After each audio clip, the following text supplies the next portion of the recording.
Alô, comunidade, esse é o ICL Urgente no começo de mais uma semana, dia 30 de março de 2026. A gente chega sempre às 5 horas da tarde com as principais notícias do Brasil e do mundo. A análise e também a atualização das notícias, que hoje estará a cargo do nosso Bruno Concílio, já postos lá na redação.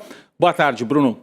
Boa tarde, Rodrigo. Boa tarde para todo mundo que está nos assistindo nos canais Instituto Conhecimento Liberta e Eduardo Moreira no YouTube. E muito boa tarde para você que está nos ouvindo nas rádios ao redor de todo o Brasil. Não esquece de deixar o seu like na nossa transmissão, se inscrever e comentar da onde que você está nos assistindo, que eu estou de olho aqui no chat. Rodrigo, vamos nessa. Vamos nessa. Boa tarde, Bruno. Boa tarde para você que mora nesse país em que Gilberto Kassab e o partido dele, o PSD de dado, né, acabaram virando assim o ponto decisivo na disputa presidencial, né? Porque está todo mundo disputando o tal do centro. Hoje o Kassab definiu quem é que vai ser o candidato dele a presidente. O Caiado, Ronaldo Caiado, que não é centro, é direita, mas o Kassab ainda pode chegar com surpresas por aí. Tem gente que acredita nisso. Pode compor chapa, inclusive surpreendendo muita gente. Vamos falar já já sobre isso. O papel aí do Gilberto Kassab, para onde que vai essa turma aí que quer ficar no meio do caminho entre Lula e o bolsonarismo.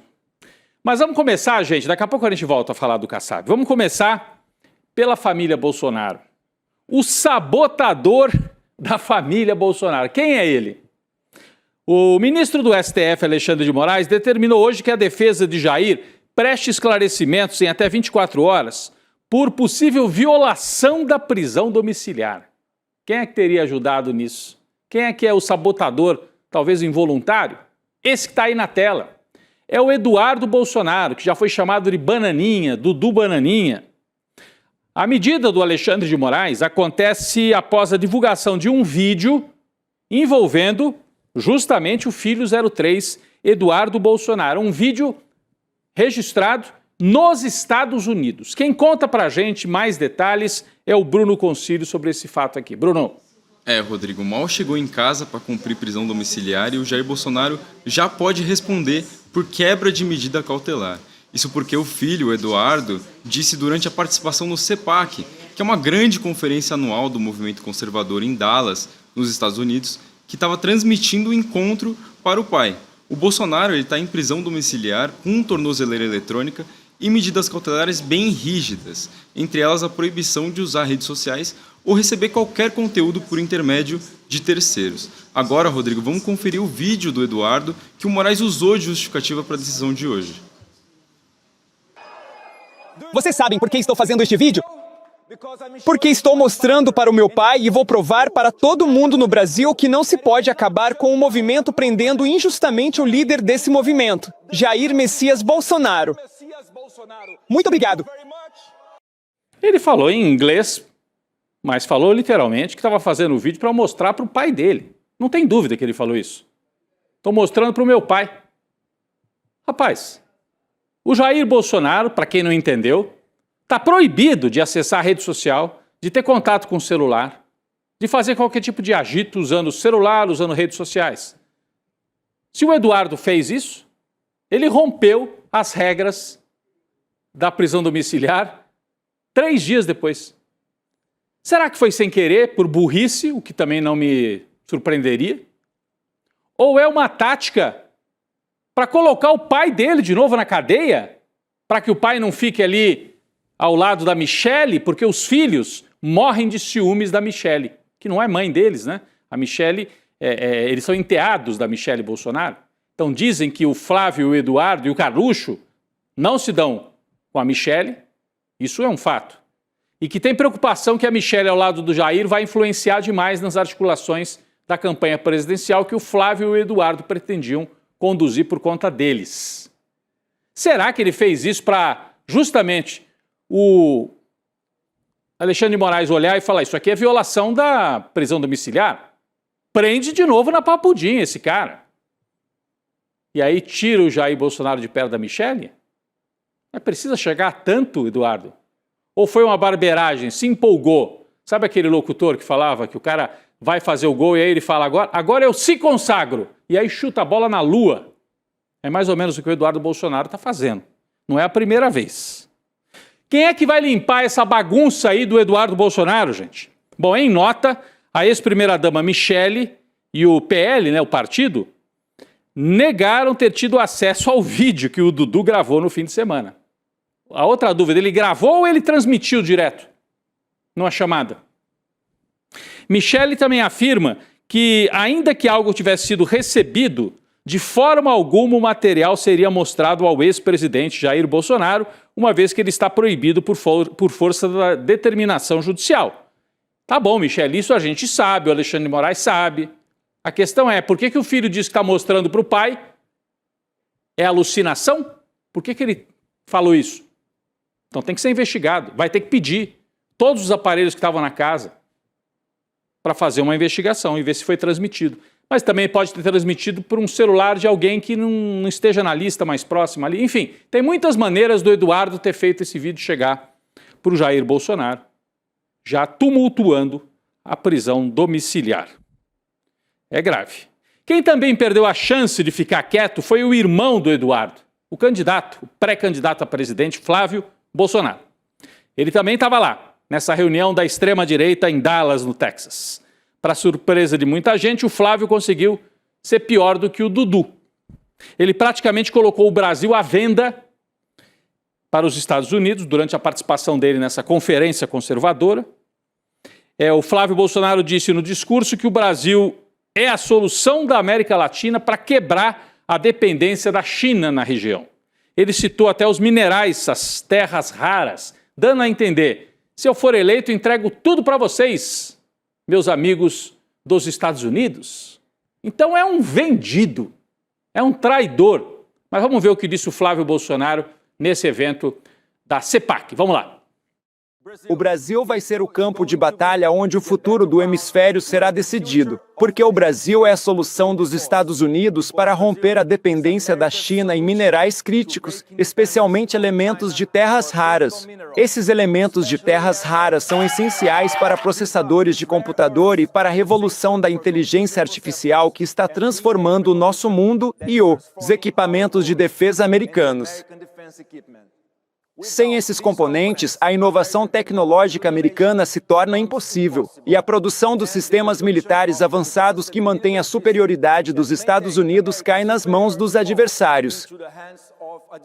Sem eles, a revolução tecnológica dos Estados Unidos estagna e a segurança nacional fica vulnerável. E quando os Estados Unidos ficam vulneráveis, todo mundo livre fica vulnerável.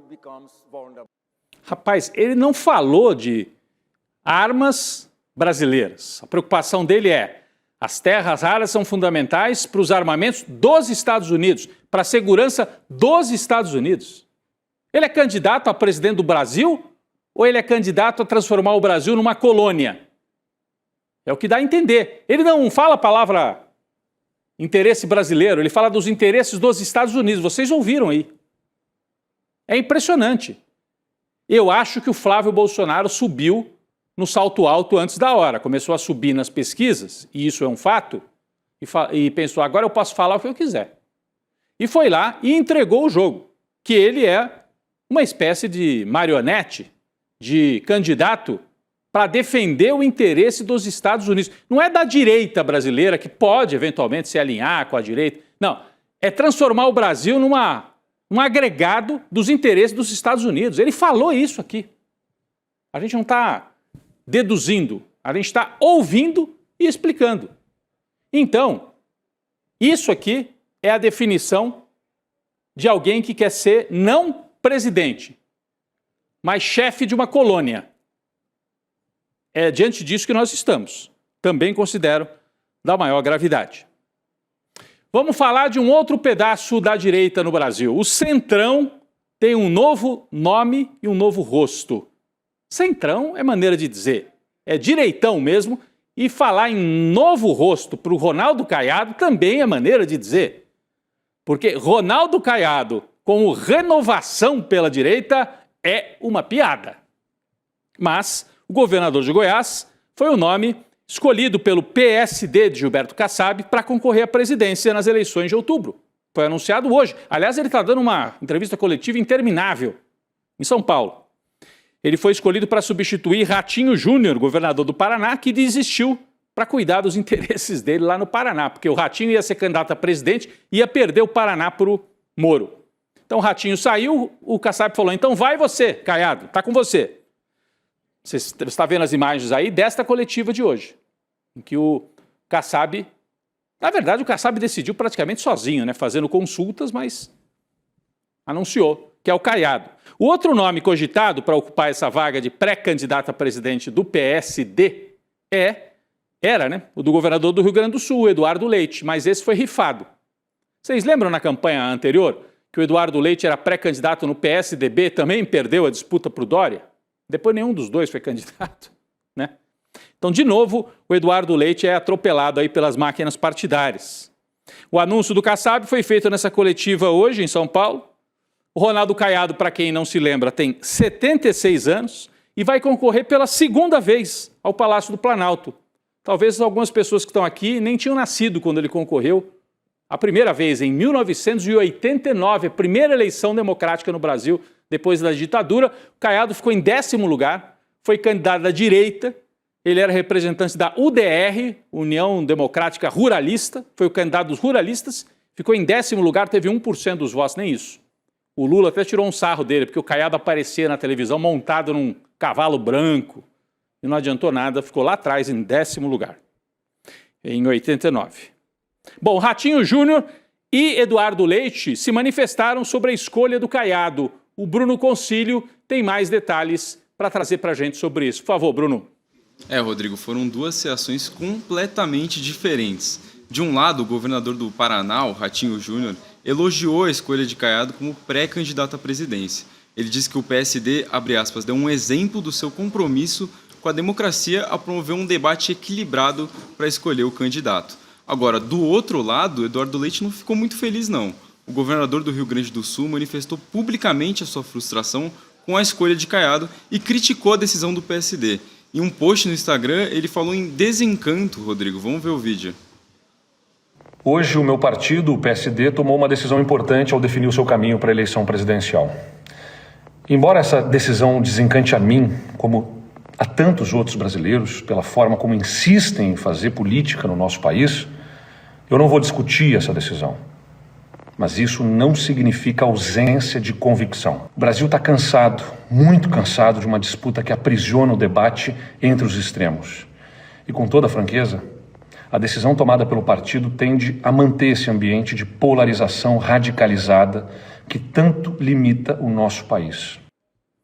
Eu assisti o vídeo inteiro do Eduardo Leite, uma fala ponderada, achei até poético, né? Desencanto, assim, né? Desencanto, Eduardo Leite. Parece que você também entrou ontem na política, né? Governador pela segunda vez no Rio Grande do Sul, né?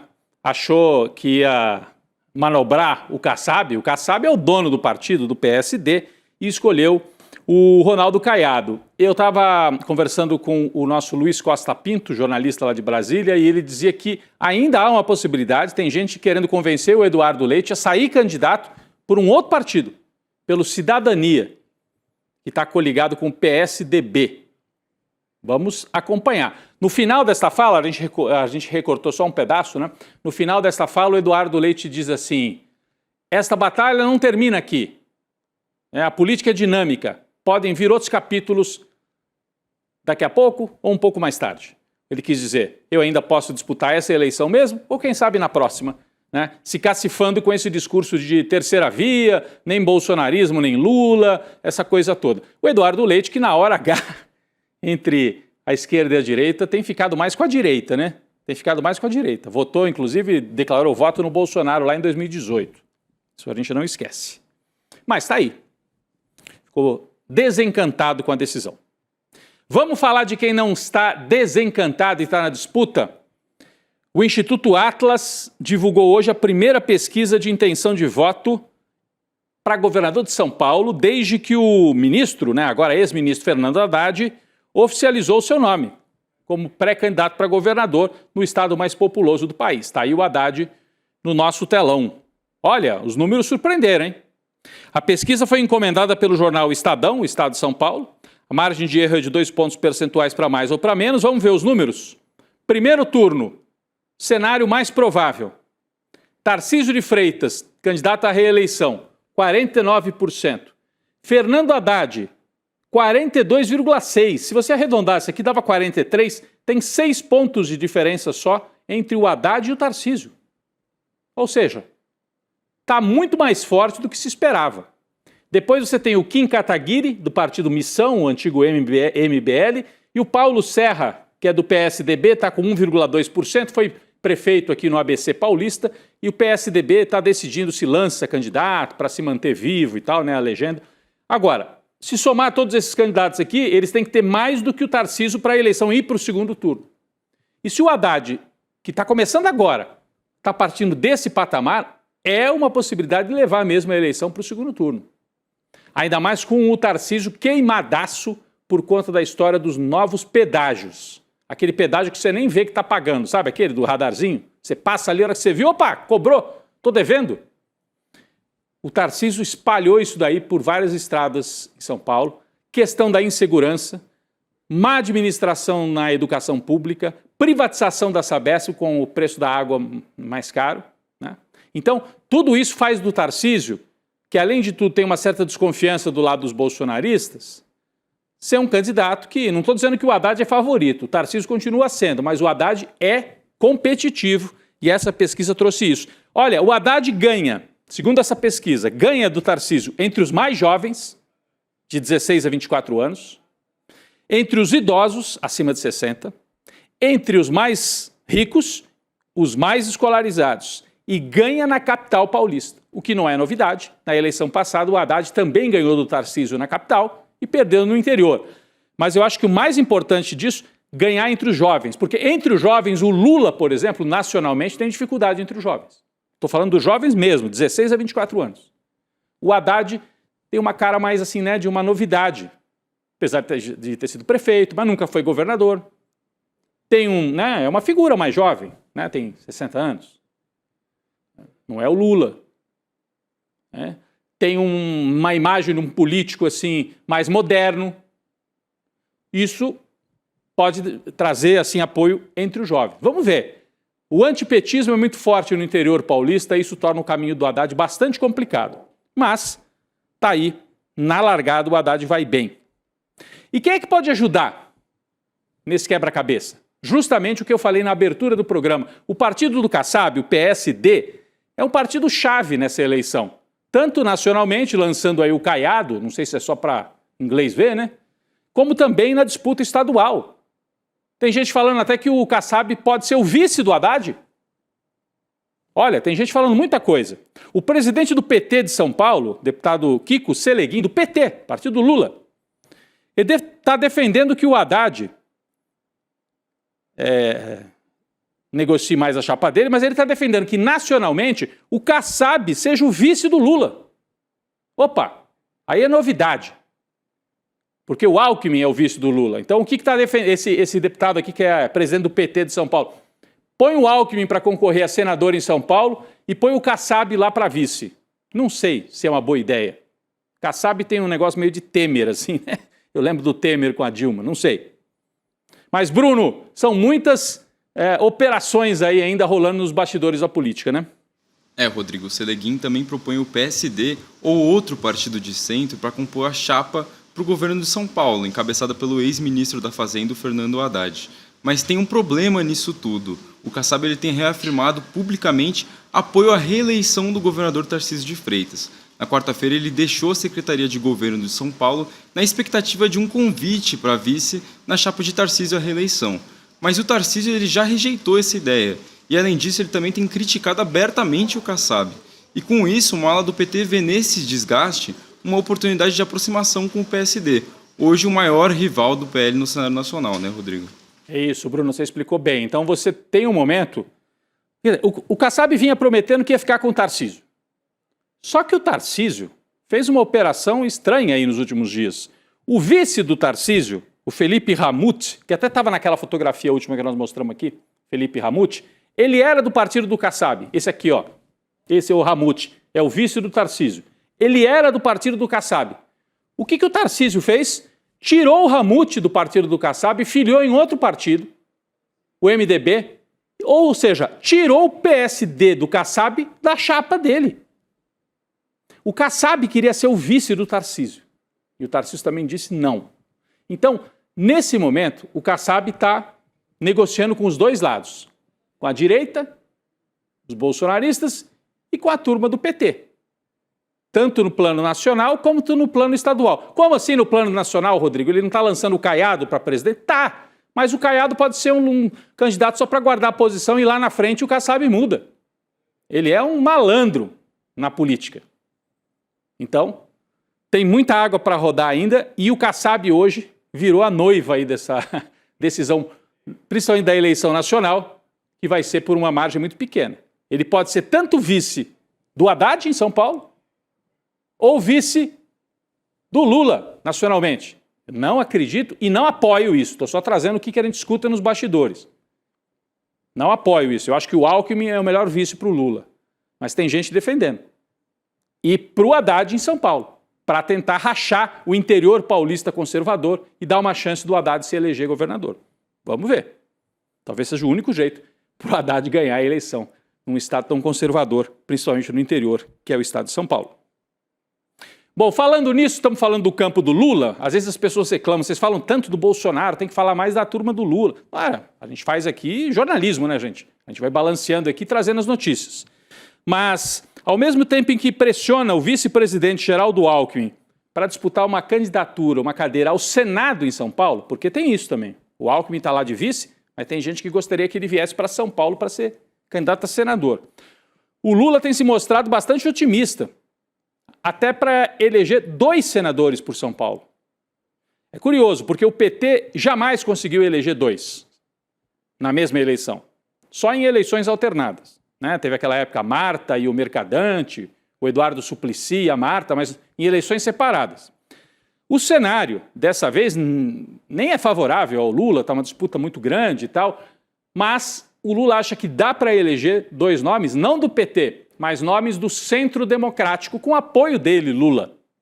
Por exemplo, Simone Tebet e esse que está na tela, Geraldo Alckmin. Como dá voltas o mundo da política, né? Simone Tebet, que votou até no impeachment da Dilma, foi candidata a presidente, depois virou aí uma ministra leal ao Lula, e o Alckmin, que foi um adversário do Lula, nunca um inimigo, mas um adversário, e hoje é um parceiro cotado até para disputar o Senado se o Lula precisar. Então vamos acompanhar essas articulações políticas que estão em pleno andamento no jogo São Paulo, que pode decidir a eleição, gente. Porque muita gente fala, o Lula ganha no Nordeste, mas tem muito voto em São Paulo. Mesmo que você perca em São Paulo, você não pode perder de uma distância muito grande. E é esse o jogo do Lula, fazer um palanque forte para ou ganhar com Haddad ou perder de pouco para ajudar na candidatura nacional. É isso aí. Vamos falar do Distrito Federal, sair de São Paulo e vamos para o Distrito Federal. Saiu antes de ser saído. Tchau, querido. É a nossa manchete aí, gostei. É o governador Ibanez Rocha.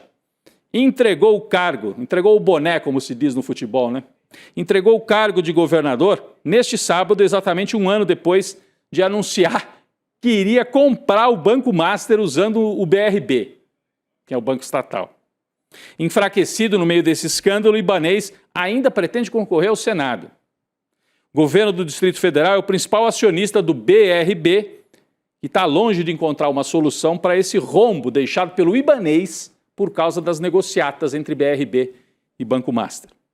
Ele, Ibanez, repetiu que está tranquilo com a possibilidade do banqueiro Daniel Vorcaro fazer delação premiada.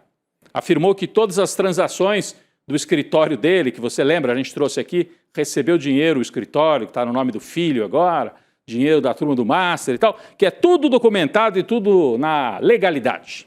Agora o Ibanez terá a missão de tentar eleger a sucessora, vice-governadora Celina Leão. Eu não sei se a Celina Leão vai querer o Ibanez no palanque, porque ele está queimadaço em Brasília com esse escândalo, está quebrando o Banco Estatal lá de Brasília. É isso. O ministro do Supremo Tribunal Federal, e aí a gente vira a página, Flávio Dino, apontou insuficiência de transparência nas emendas PIX, aquela grana, enviada pelo senador Carlos Viana para a Fundação Oasis, braço social da Igreja Batista da Lagoinha, do pastor André Valadão. Então é o dinheiro que o Carlos Viana, senador, mandou para essa associação aí civil que é ligada ao Valadão e à igreja lá de Minas. O Bruno Concílio tem mais detalhes sobre isso. Bruno. Rodrigo, a determinação aconteceu após os deputados Pastor Henrique Vieira, do PSOL do Rio de Janeiro, e Rogério Correia, do PT de Minas, acionarem o Supremo e apontarem que o senador Carlos Viana, do Podemos, que presidiu a CPMI do INSS, foi quem fez os repasses à Fundação Oasis. Em 19 de março, o ministro determinou que Viana e o Senado Federal prestassem esclarecimentos sobre supostas irregularidades na destinação de R$ 3.600.000 em emendas PIX para a Fundação. Agora, embora o Senado e o parlamentar tenham negado ilegalidades, o ministro identificou lacunas nos esclarecimentos e determinou a coleta de novos documentos junto ao governo federal e às prefeituras mineiras de Belo Horizonte e Capim Branco, Rodrigo. É isso, então é o Flávio Dino pedindo esclarecimentos, mais detalhes do senador que está sendo cobrado aí por esse envio suspeito de dinheiro. Noticiário internacional. O presidente dos Estados Unidos, Donald Trump, anunciou que está negociando com autoridades iranianas o fim da guerra no Oriente Médio. O anúncio foi feito através da rede social Truth Social, nesta segunda-feira. O republicano, presidente dos Estados Unidos, fez ainda uma ameaça de que, se não houver acordo, ele irá explodir os poços de petróleo no Irã. Vamos dar uma olhadinha na mensagem, mais uma mensagem do Trump. Ele acha que ele governa, sim, mas ele está desgovernando e está afundando nas pesquisas. Estados Unidos estão em negociações sérias com um novo regime mais razoável. Grandes progressos foram feitos. Se por algum motivo um acordo não for alcançado, se o Estreito de Hormuz não for imediatamente aberto, concluiremos nossa adorável estadia explodindo e obliterando completamente as usinas de geração de energia elétrica, postos de petróleo e também a ilha de Karg, que é uma ilha importante para o controle ali do Estreito de Hormuz. Bom, do lado iraniano, as autoridades negam a existência de qualquer diálogo. Inclusive, muita gente suspeita, e hoje houve uma matéria na imprensa dos Estados Unidos, que o Trump, com essas mensagens malucas aí, que a gente acha malucas, mas são para despistar, ele está só enrolando para ganhar tempo, para botar mais tropas, inclusive terrestres, na invasão ali daquela região do Estreito de Hormuz. Então ele estaria ganhando tempo falando em paz, enquanto prepara as tropas, fala-se em 50 mil homens que poderiam ir para uma invasão por terra lá no Irã. Uma tremenda de uma ameaça e pode ser um atoleiro definitivo para o governo de Donald Trump. Pessoal, um absurdo, voltando aqui para o Brasil, um absurdo a imagem que a gente recebeu lá de Santa Catarina. Uma escola foi denunciada por incitar crianças a cometer violência. Um vídeo divulgado pelo vereador de Florianópolis, Bruno Zilotto.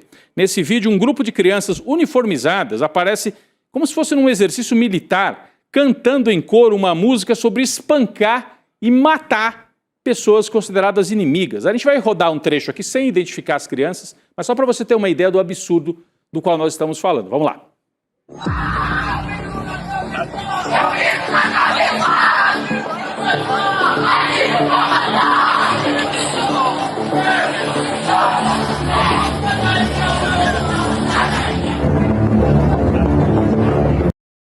Eu miro na cabeça, eu atiro para matar, é um negócio assim, o fim do mundo. Direção do curso UNIB, Escola Pré-Militar, afirma que esse tipo de canção, chamada Treinamento Físico Militar, é uma, abre aspas, prática com o objetivo de desenvolver disciplina, condicionamento físico, resistência, trabalho em equipe e valores como respeito, hierarquia e superação. Mirar na cabeça e atirar para matar, o que tem isso a ver com superação e hierarquia? Isso tem a ver com violência, com abuso. Está ensinando já a praticar abuso, inclusive de autoridade, se algum deles resolver ser policial depois. Então, Santa Catarina, meu Deus, está envenenado. São Paulo também, que o Tarcísio de Freitas importou esse tipo de coisa para as escolas aqui em São Paulo. Terrível. Bruno Concílio, obrigado mais uma vez aqui pela parceria com as atualizações aqui ao vivo. Obrigado, Rodrigo. Até mais. Até mais. Pessoal, lembrando, o escândalo do Banco Master é o maior escândalo financeiro da história e a gente preparou aqui um documentário que vai ao ar amanhã, o golpe do Banco Master. A nossa equipe está terminando, está nos finalmente. Você assiste clicando aqui, ó, iclurgente.com.br. Na verdade, aqui você se inscreve. Você deixa o seu e-mail e se inscreve. Aí, amanhã nossa equipe te manda um aviso, fala, ó, é agora, o documentário vai rodar. É 8 horas da noite, mas faz a inscrição por aqui que vale a pena. iclurgente.com.br ou então pelo QR Code que está aqui na tela, pega o seu celular, faz agora, ó, mira aqui para o QR Code, você faz a inscrição ou em iclurgente.com.br e assiste o golpe do Banco Master com a explicação, inclusive financeira, de como é que eles construíram esse império que está ruindo e arrastando muita gente. O ICL Urgente fica por aqui. Vem aí o N2 com a Gabi Varela, o Chico Sá e toda a nossa equipe. Valeu, gente. É amanhã, turma. Terça-feira, 8 horas da noite, o documentário que a gente fez sobre o Banco Master. Você não pode perder, porque pela primeira vez a gente vai explicar de verdade o que esse golpe tinha de tão especial, diria até inédito, e fez com que tantas pessoas perdessem tanto dinheiro. Você pode ir para qualquer país e fazer qualquer tipo de documentário. Eu não hago apologia da pobreza, hago apologia da sobriedade. Agora, eu disse, vem, eu desafiei, vem aqui, para ver se eu tenho renda ou não. Para quem ainda não entendeu, isto é uma guerra de narrativas. E nos campos de batalha, as máquinas de moer reputações estão sempre à espreita. Pouco interessa os meios. Interessam apenas os fins. E os fins são muito lucrativos nesta indústria. Veja a importância da resiliência dos colegas que nunca abandonaram esse caso. Então não adianta vocês fazerem campanha contra mim, porque eu vou continuar fazendo meu trabalho como jornalista como eu sempre fiz. E a relação fraterna com as pessoas não entra no PIB. Você tem as condições que você precisa para viver numa comunidade onde um não depende de explorar o outro. Eu sei que eu não vou ver a colheita, mas faço questão de morrer semente. Eu disse uma coisa que eu repito: a morte vai me encontrar lutando. A gente escolheu bem as pessoas que trabalham com a gente.